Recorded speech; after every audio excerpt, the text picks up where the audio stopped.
오늘 우리가 함께 나눌 말씀은 출애굽기 13장 말씀입니다.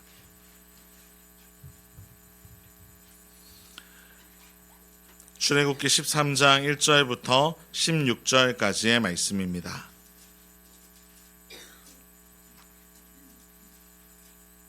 출애굽기 13장 1절부터 16절까지 말씀을 저와 성도님들이 한 절씩 교독하고 마지막 16절은 함께 읽도록 하겠습니다.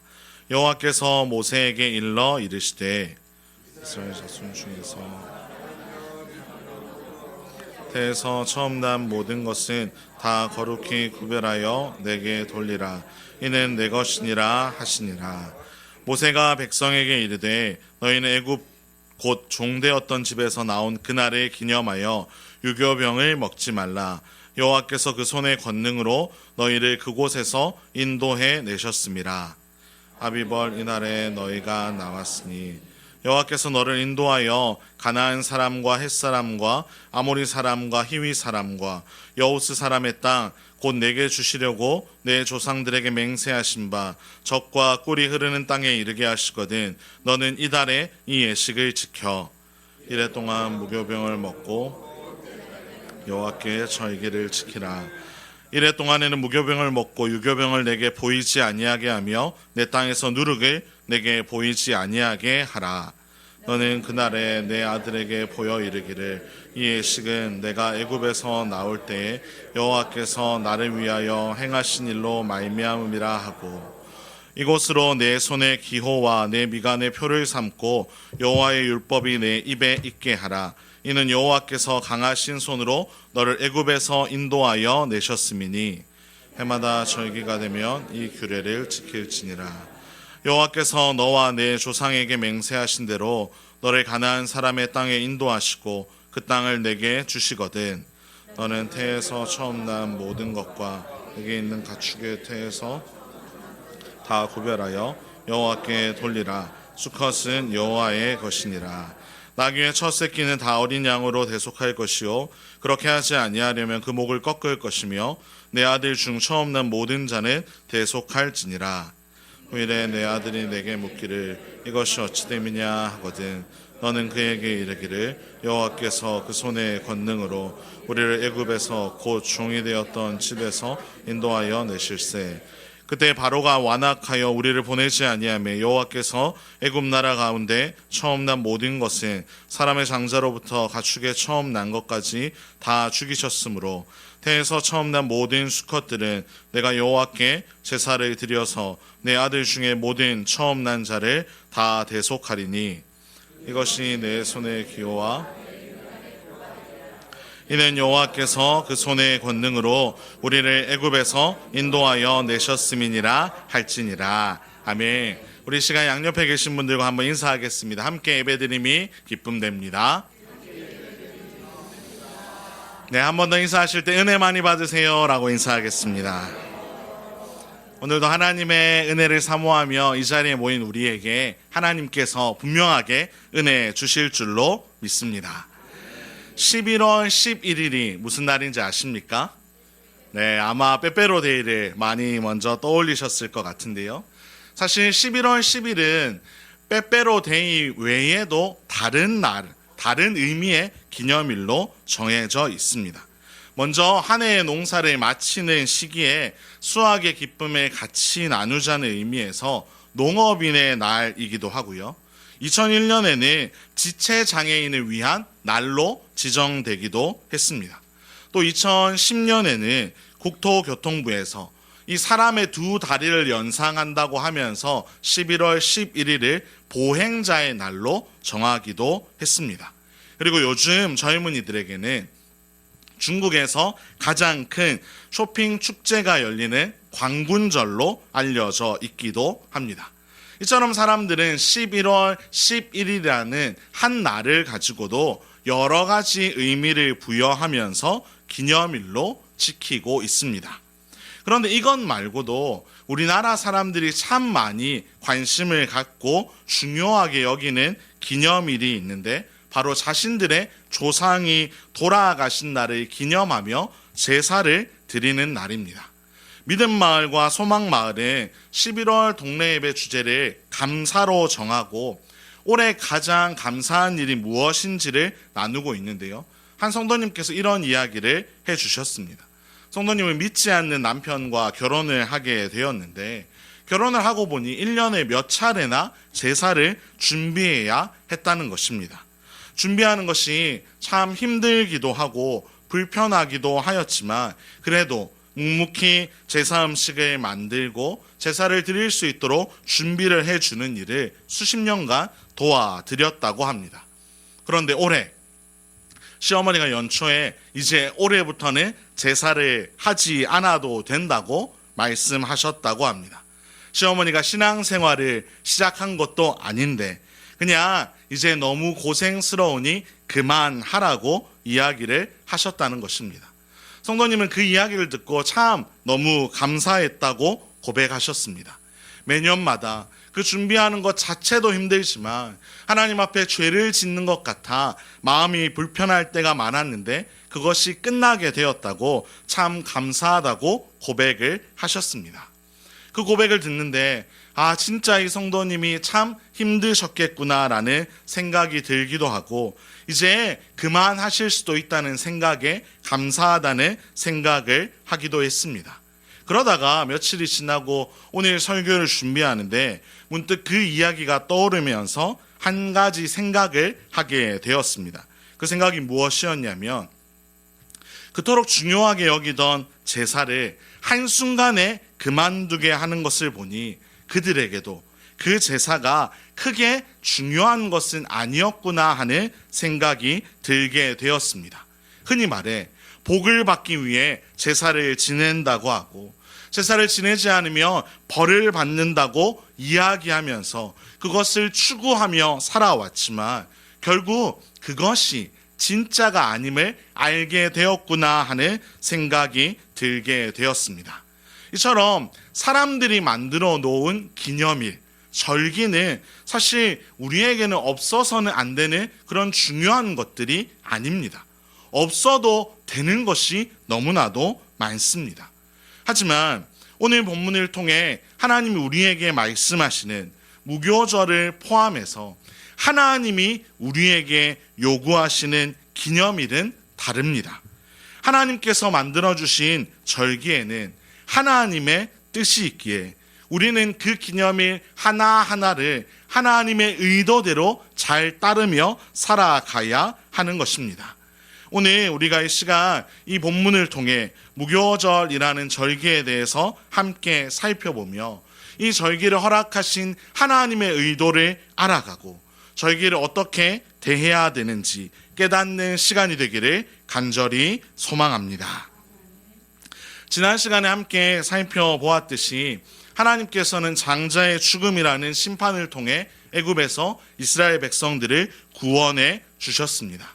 잘 아시다시피 어린 양의 피를 문설주의 바른 가정을 건너뛰었고 그렇지 않은 가정은 장자가 죽게 되는 끔찍한 일들이 발생하였습니다. 그리고 이때 비로소 바로는 이스라엘 백성들을 놓아주게 되었습니다. 그리고 나서 하나님이 주신 절기가 바로 무교절인데요. 출애굽기 12장 17절에서 19절에 우리 화면을 보면서 함께 읽어보도록 하겠습니다. 시작.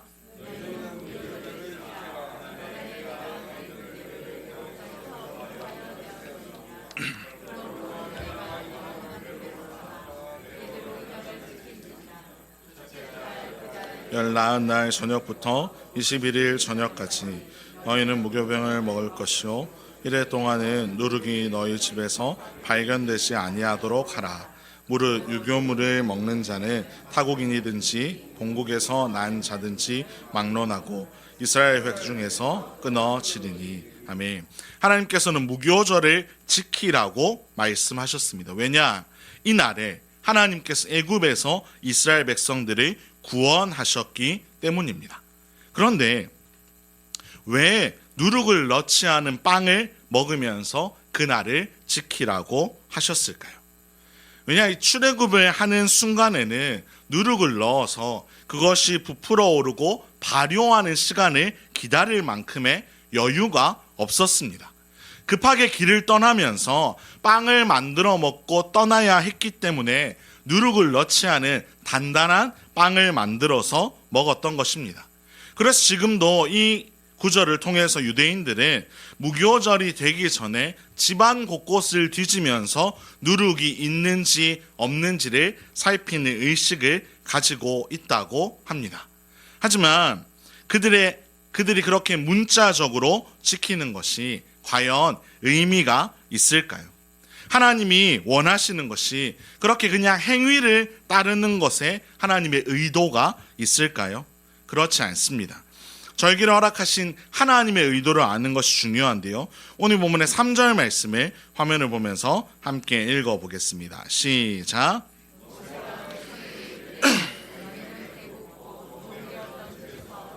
그날을 기념하여 유교병을 먹지 말라. 여호와께서 그 손의 권능으로 너희를 그곳에서 인도해 내셨음이니라. 아멘. 하나님께서는 그 이유를 명확하게 말씀해 주십니다. 바로 여호와께서 그 놀라운 능력으로 이스라엘을 애굽에서 인도해 내셨음을 잊지 말라고 백성들에게 이 절기를 허락해 주신 것입니다. 사람들은 시간이 흐르면서 기억을 조작하는 일을 합니다. 자기도 모르게 내가 유리한 방향대로 이야기를 할 때가 있습니다. 그리고 그렇게 시간이 조금 흐르고 많이 흐르고 나면 어느새 처음에 진실과는 좀 다른 이야기가 될 때가 많은 것입니다. 그래서 하나님이 이렇게 명령하신 겁니다. 오늘 본문의 5절을 같이 한번 또 이어서 읽어보면 좋겠는데요. 함께 읽겠습니다. 시작.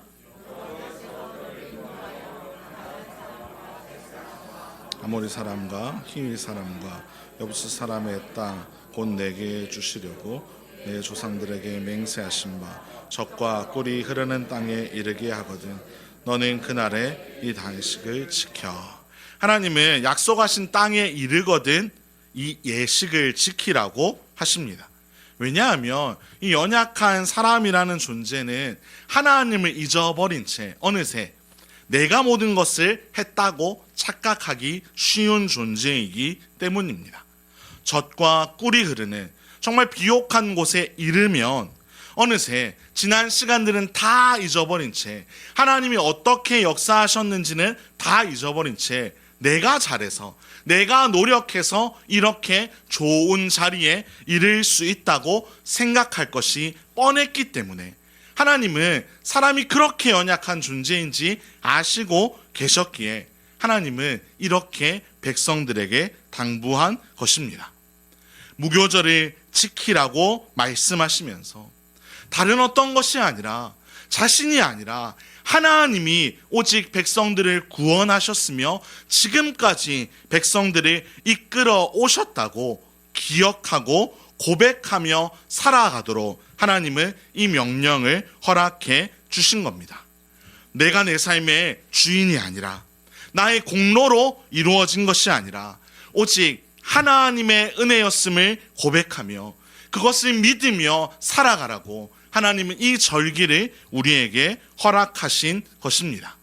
그리고 나서 또 하나의 이유가 더 있는데요. 그것은 바로 출애굽을 경험하지 못한 세대들을 위함이었습니다. 오늘 본문의 8절과 14절을 우리 이어서 같이 한번 읽어보겠습니다. 시작. 너는 그날에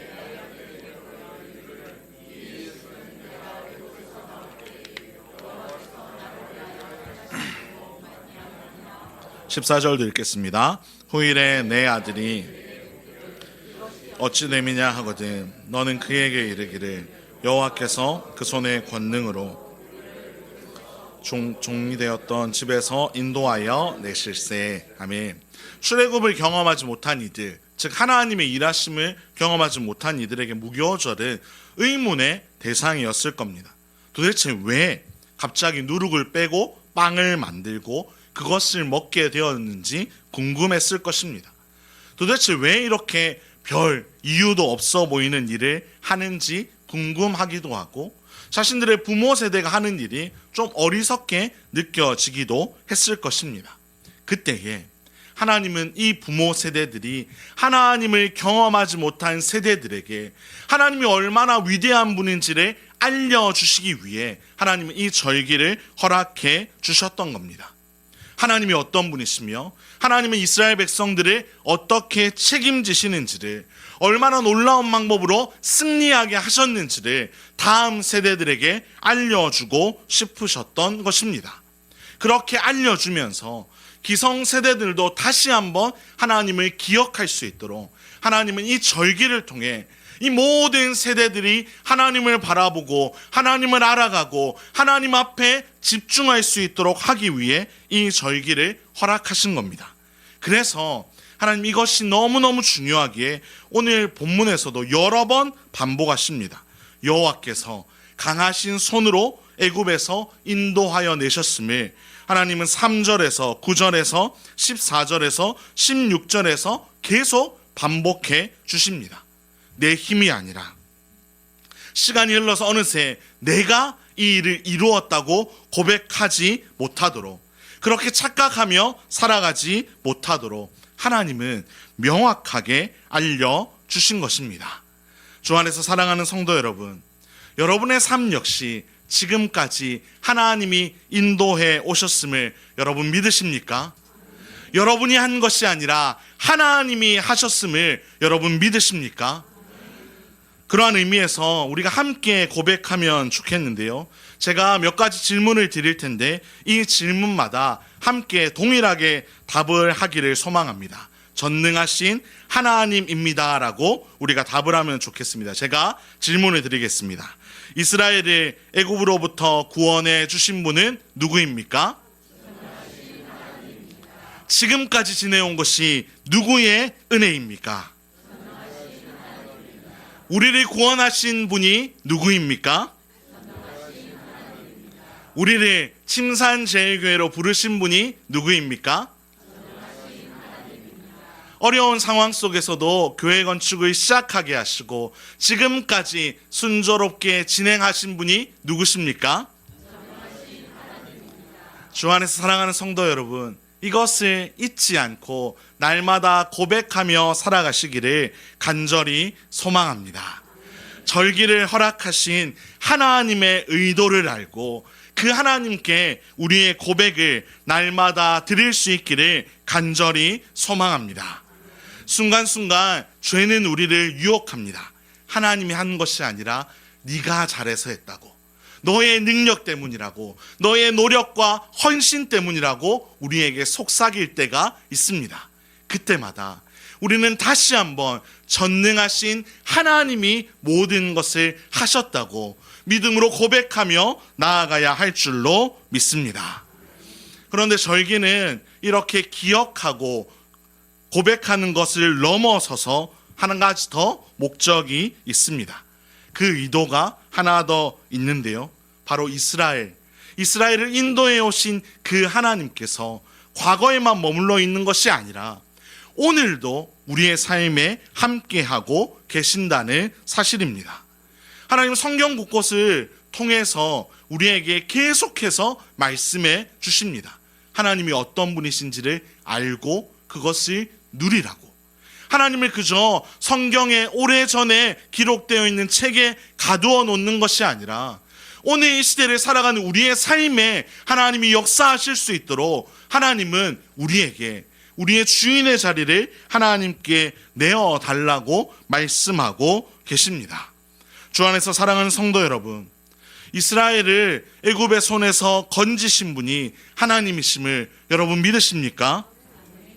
우물가의 여인에게 찾아오셔서 그 갈급함을 채워주신 분이 하나님이심을 여러분 믿으십니까? 십자가에서 죽으시고 다시 사신 그 부활의 예수님이 여러분의 예수님임을 믿으십니까? 성부와 성자와 성령 하나님이 완전하게 교제하셨던 그 성령께서 지금도 오늘도 여러분의 삶을 주관하고 계심을 여러분 믿으십니까? 하나님은 우리에게 분명하게 말씀하십니다. 오래전에 기록된 성경 안에만 하나님을 가두지 말라고. 오늘 여러분이 살아가는 삶의 모든 자리에서 하나님이 일하시도록 하나님께 그 자리를 내어드리라고 하나님 우리를 초대하고 계십니다. 주 안에서 사랑하는 성도 여러분, 이스라엘을 구원하신 하나님이 지금도 우리의 삶을 다스리고 계신 줄로 믿습니다. 출애굽기 초반에 살펴보았듯이 하나님은 이스라엘 백성들에게 하나님이 어떤 분이신지를 계속 보여주셨습니다. 하나님을 잊은 채 노예처럼 살아가는 그들에게 하나님이 얼마나 위대한 분이신지를 10가지 재앙을 통해서 드러내 주셨고, 그 하나님을 신뢰하며 살아갈 수 있도록 백성들을 이끌어 주셨습니다. 하나님 우리에게 성경 66권을 주신 이유도 동일합니다. 절기를 포함해서 성경 전체를 주신 이유는 단 한 가지입니다.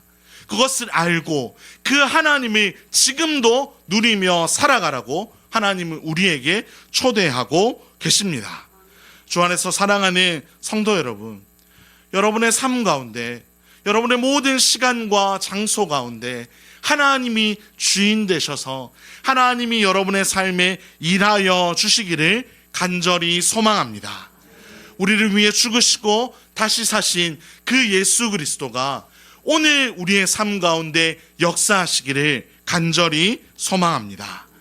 얼마 전 동네 예배를 드리는데 한 성도님이 이런 이야기를 해 주셨습니다. 자기 아들이 이런 얘기를 했다고 합니다. 엄마, 나는 학교에 가도 학원에 가도 교회 다니는 애를 한 번도 보지 못했다는 말을 전해 주었다는 겁니다.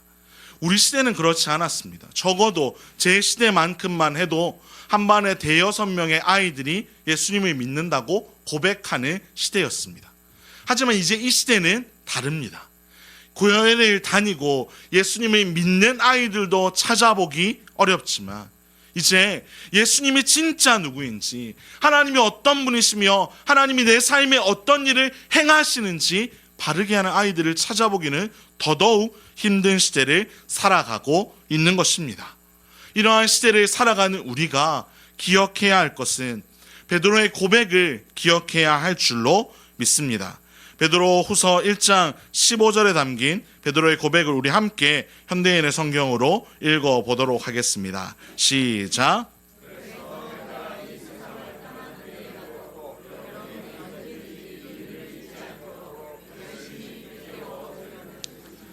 베드로의 마음에는 간절한 것이 있었습니다. 내가 이 세상을 떠난 뒤에라도 여러분이 언제든지 이 일을 잊지 않도록 예수 그리스도께서 죽으시고 다시 살아나셔서 우리의 삶에 함께하고 계심을 잊지 않도록 여러분을 일깨워 주려 한다는 것, 그것이 베드로의 간절한 고백이었습니다. 주 안에서 사랑하는 성도 여러분, 이 시대를 살아가는 우리에게, 특별히 기성세대들에게 하나님은 이것을 요구하고 계십니다.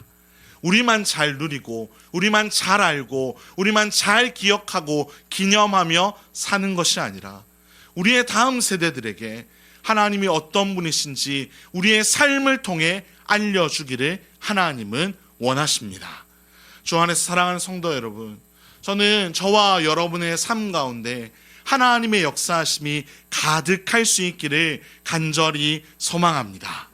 우리가 성경의 말씀으로만 아이들에게 하나님을 알려주는 것이 아니라 내 삶에, 어제까지 있었던 내 삶에 하나님이 어떻게 일하셨는지를 우리의 아이들에게 생생하게 들려줄 수 있기를 간절히 소망합니다. 우리가 그렇게 하나님의 역사를 기억하고 하나님의 일하심을 누리고 하나님을 전하는 삶을 바르게 살아갈 때 하나님 우리의 삶을 통해 놀라운 영광을 받으시며 일하실 줄로 믿습니다. 특별히 간절히 소망하는 것은 우리의 이 모든 건축의 과정이 정말로 우리 교회의 다음 세대들에게 하나님이 이 일을 이루셨다고, 하나님이 이 교회를 세우셨다고 우리의 다음 세대들에게 우리가 들려줄 수 있도록, 건축의 모든 과정이 기도 응답의 과정이 될 수 있도록 성도님들께서 계속 기도해 주시고 그것을 기억해 주시고 그것을 아이들에게 들려주실 수 있기를 간절히 소망합니다. 오늘 들은 말씀을 생각하면서 우리 오직 예수뿐이네 이 찬양을 함께 고백하겠습니다.